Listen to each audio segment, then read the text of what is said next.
Imagine uncovering a hidden chapter of human history, buried beneath the sands of time, where the first seeds of violence were sown. Picture a prehistoric graveyard, not just a resting place for the dead, but a chilling testament to humanity's earliest conflicts. In this video, we embark on a journey to unravel the origins of war, diving deep into the mysteries of our past to understand when and why humans first turned against each other in organized violence. From ancient burial sites to fortified settlements, from crude weapons to tactical formations, we'll explore how warfare shaped our ancestors' lives long before recorded history began. So, let's step back thousands of years and uncover the roots of conflict that still echo in our world today. Our story begins in a remote part of the Nile Valley, near the border of Egypt and Sudan, in an area that would later be submerged by the construction of the Aswan Dam. Here, in 1964, archaeologist Fred Wendorf made a startling discovery. He unearthed a prehistoric burial site known as Jebel Sahaba, dating back around 14,000 years. This site, created by the Kadawan culture, held the remains of 61 individuals. What made this find so remarkable was the condition of the skeletons. Nearly all bore clear signs of violent trauma. Wendorf and his team initially believed they had stumbled upon the oldest battlefield in history, a place where the first organized battle might have taken place. But were these truly the victims of a single large-scale conflict? Did warfare, as we understand it, even exist so long ago? And if it did, what form did it take? Recent studies by Isabelle Crevecoeur and her team have cast doubt on the idea of Jebel Sahaba as a battlefield. After re-examining the remains, they found that the injuries on the skeletons of men, women, and children showed both fresh wounds and healed scars. This suggests these people weren't all killed in one event, but rather over a prolonged period through smaller, repeated acts of violence like raids or ambushes. The nature of their injuries supports this theory. Many wounds were caused by arrows and spears, with at least 2 skeletons showing evidence of being struck down and then executed while lying helpless on the ground, with arrows piercing through their lower jaw into their heads. One particularly harrowing case is that of a woman, around 30 years old, buried in tomb number 44. Her body contained 21 stone fragments from multiple arrowheads. Like many others, she also had a broken forearm, a common injury from defending oneself against a club or similar weapon. Remarkably, her arm had healed by the time of her death, indicating she had survived at least one violent encounter before meeting her tragic end. Jebel Sahaba stands as one of the earliest known pieces of evidence for deliberate violence between human groups. But does this series of smaller clashes over time qualify as war? To answer this, we need to define what war actually is. Archaeologist Andrew K. Hall Shara describes war as a collective conflict between independent groups, causing not just physical harm, but also emotional and psychological trauma. This definition highlights 3 key points. War happens between separate groups, a significant portion of those groups are involved, and it results in both physical and mental wounds. Most archaeologists agree with this broad idea. However, military historians often add another crucial element: organization.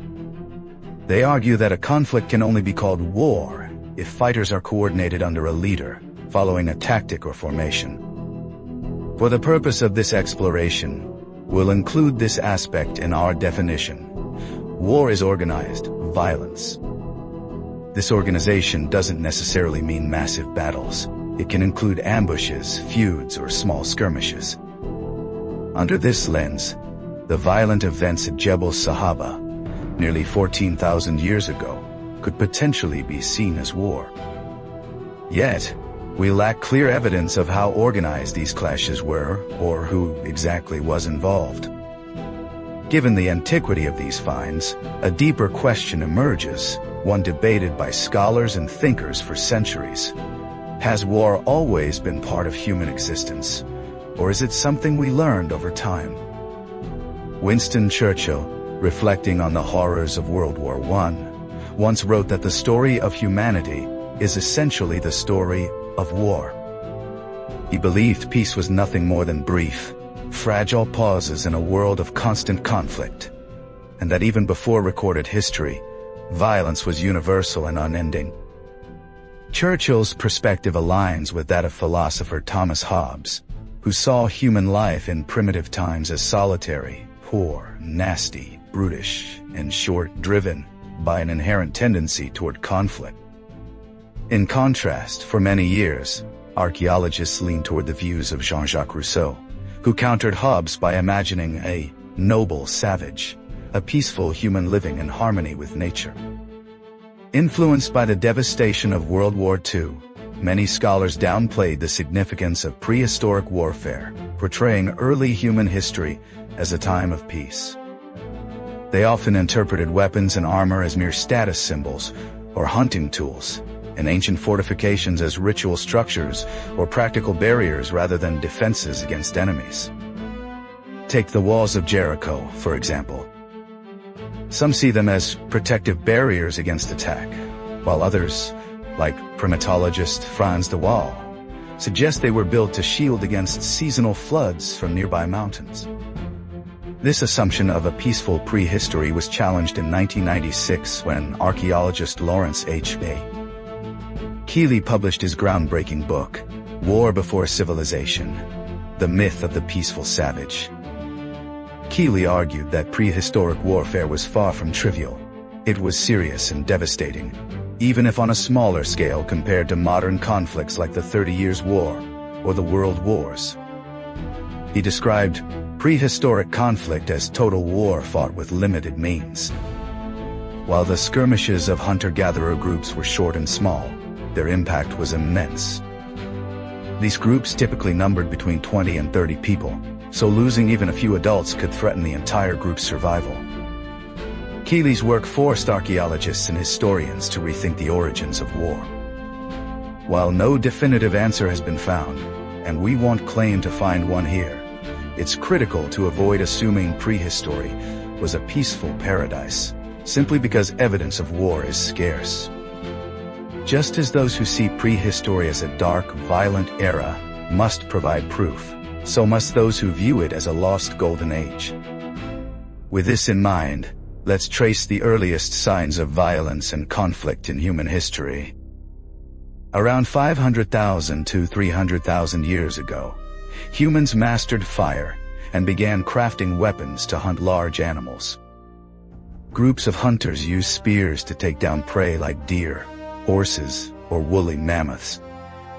A notable example of these early tools is the Schoningen spears, dating back between 290,000 and 337,000 years. Over time, hunting methods and weapons grew more advanced. Points and blades made of horn and stone emerged, and group cooperation became more sophisticated. By the last ice age, from 115,000 to about 11,700 years before Christ, spears, clubs, and thrown stones were key weapons. While there's no direct evidence that hunter-gatherers of this era used these tools against each other, it's highly likely they did so during conflicts, turning hunting weapons into instruments of violence. One of the earliest signs of weapons used in human conflict comes from the Shanidar cave in present-day Iraq. A Neanderthal skeleton, known as Shanidar III, dating back 45 to 50,000 years, shows a chest wound likely caused by a thrown spear. Since Neanderthals were long thought not to use throwing weapons, and their physical build made spear throwing difficult, researchers speculated that a modern human, Homo sapiens, was responsible for the attack. This find has been interpreted as evidence of conflict between Neanderthals and early humans, fueling debates about how modern humans came to replace Neanderthals. Two main theories exist: the interbreeding theory suggesting humans and Neanderthals mixed through mating, and the replacement theory, which proposes modern humans forcibly displaced Neanderthals, possibly through violence akin to genocide, an early form of war. Historian Yuval Noah Harari, in his book *Sapiens*, notes that only a small portion of modern human genes come from Neanderthals, making large-scale interbreeding unlikely. He suggests humans outcompeted Neanderthals for food through superior technology and social skills, leading to their gradual displacement. This implies conflicts between groups occurred, but likely not as organized warfare or a coordinated campaign against Neanderthals. As human technology and social cooperation evolved, so did the potential for violence. By the late Paleolithic period, from 35,000 to 12,000 years before Christ, weapons and hunting techniques became more effective. New tools like the atlatl, a spear-throwing lever, came into use. Soon, in the Neolithic era, these innovations were increasingly turned against fellow humans. A chilling example of this shift was uncovered in 1983 by Erhard Schock, a wine grower in Thalheim, Germany. While working in his garden, he stumbled upon a mass of human bones. Archaeologists excavated the site and found the skeletons of 34 individuals, men, women, and children. Many had been killed by blows to the head, likely with stone axes, suggesting they were caught by surprise and executed before being buried in a pit. Similar massacres from around 5,000 years before Christ have been found at sites like Kilianstetten and Schlitz in Europe, pointing to a pattern of violence. Isotope analysis revealed the Thalheim victims came from 3 different groups, and curiously, no local women were among the dead, leading some to theorize the massacre was tied to the abduction of women. Why the women from other groups were killed, or why so many from different groups were together, remains unknown. While it's unclear if these events represent organized warfare, they show that violence was a means of survival for early European communities, like the linear pottery culture, known for their long houses and permanent settlements. This transition from a nomadic, hunter-gatherer lifestyle to settled farming communities marks a pivotal moment in human history called the Neolithic Revolution. As people began cultivating crops and raising livestock, population density increased, and so did competition over resources. Surplus food meant more to protect and more to lose. These stockpiles became tempting targets for nomadic groups or rival settlers, leading to more frequent conflicts. According to historian Kaushik Roy, struggles over resources, alongside territorial and personal disputes, were the primary causes of violence across Eurasia during this time. To safeguard their lives and possessions, settled groups started fortifying their villages, a clear sign that conflict was becoming a central part of human life.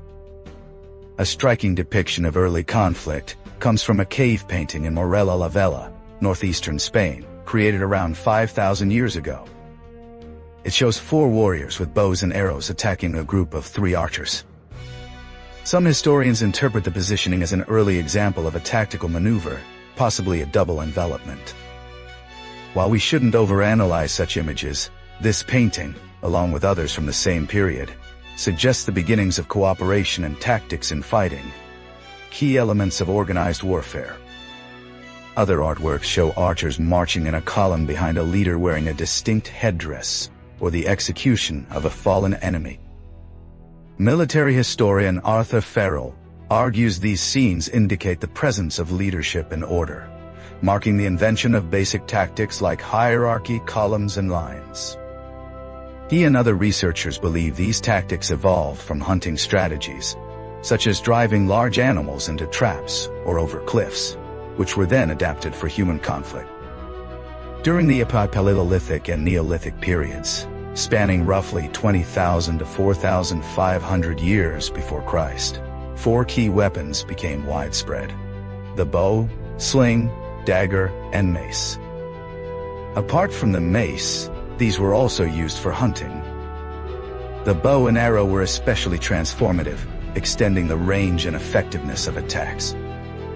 A well-thrown spear reached about 25 meters, a spear thrower up to 100 meters, but even a basic bow could send an arrow over 150 meters with greater ease. This allowed fighters to strike from a distance, carry multiple projectiles, and work effectively in groups. In Western Europe, the bow dominated, while in the Near East, the sling was preferred. Archaeologists have found rounded stones and clay balls used as sling ammunition, a weapon that outdid early bows in range, up to 180 meters effectively, with a maximum of 400 meters, and power, though it required years of training to master. Close combat weapons like spears, maces, axes, and adzes with stone heads were also used, but they were less significant than ranged weapons. These advancements in weaponry, combined with evidence of tactics and archaeological finds, show that by the Neolithic period, all aspects of our definition of war, group conflict, involvement of many, physical and psychological harm, organization, were present. War had become a reality. Further evidence of warfare's growing role comes from genetic studies. In 2015, researchers noticed a peculiar trend in the genetic diversity of Stone Age ancestors. Around 7,000 to 5,000 years ago, there was only one man for every 17 women across Africa, Europe, and Asia, a phenomenon called the Y chromosome bottleneck.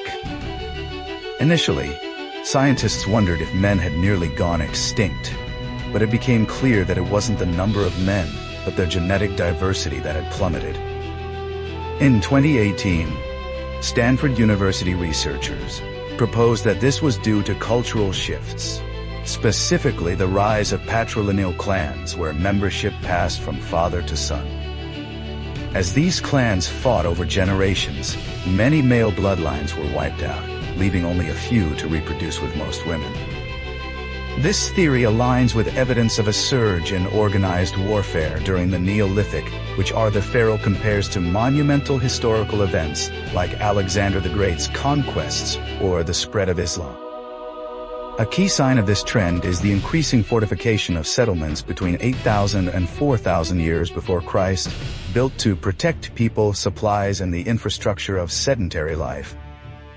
One of the earliest fortified sites is Jericho, where around 8,000 years before Christ, inhabitants constructed a ditch, walls 3 meters thick and 4 meters high, and a massive 10-meter tower. These likely enclosed a settlement of 2,000 to 3,000 people. While some argue the walls were for flood protection, they would have also served as effective defenses against attackers, especially before advanced siege technology existed. Similarly, Çatalhöyük, built between 7,500 and 6,300 years before Christ, appears as a cluster of houses, but was cleverly fortified. The outermost houses were connected, forming a defensive wall, with access only via roof ladders, creating a double barrier. Attackers breaking through the outer wall would be trapped inside, vulnerable to defenders above. Over time, fortifications became more common and sophisticated. By 5,000 years before Christ in Mesopotamia, Tel Es-Sawan had a walled foundation, and 500 years later, Yangalak on the Trans-Caspian Plateau featured a wall with external round towers, allowing defenders to attack enemies from the flank. Our journey through early warfare brings us to a poignant individual story from 1991, when a mummified body was discovered in the Ötztal Alps of Tyrol, nicknamed Ötzi.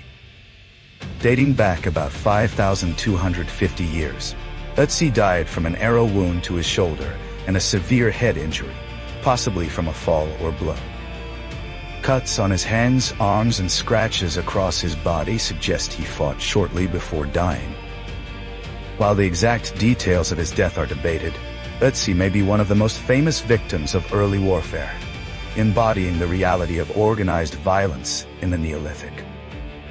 Whether war is an innate human trait or a learned behavior remains unanswered, but from this period onward, it undeniably became a defining force in human existence, shaping culture and history.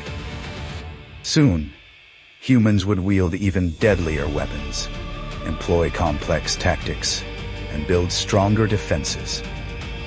Fortified villages would grow into city-states and empires, escalating warfare in the Bronze Age to unprecedented levels.